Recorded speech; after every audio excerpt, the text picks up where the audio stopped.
السلام علیکم ورحمۃ اللہ وبرکاتہ۔ دوستوں، آج کا سوال یہ ہے کہ 26 جنوری اور 15 اگست کے دن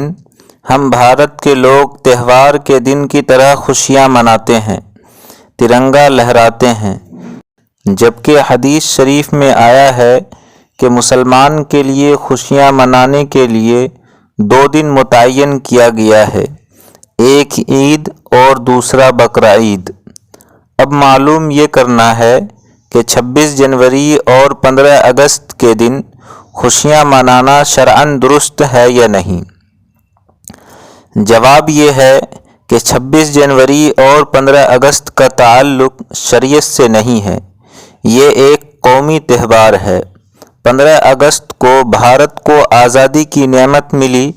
اس نعمت کو حاصل کرنے کے لیے بڑی قربانیاں دینی پڑی،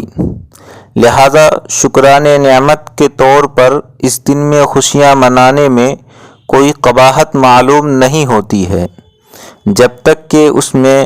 کوئی شریعت کے خلاف کام نہ ہو۔ اگر خلاف شرع کوئی امور انجام دیے جاتے ہوں تو اس مجلس میں شرکت کی اجازت نہیں ہوگی۔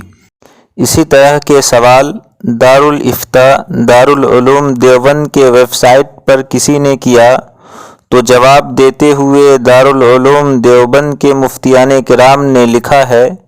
کہ جشن آزادی کوئی مذہبی کام نہیں ہے، بلکہ یہ قومی جشن ہے جو ہندوستان میں رہنے والی تمام قوموں کے لیے خوشی کا دن ہے، لہذا اس یادگار کو باقی رکھنے کے لیے اس میں شرکت کی اجازت ہے، بشرطے کہ خلاف شریعت اور منکرات امور وہاں نہ پائے جاتے ہوں۔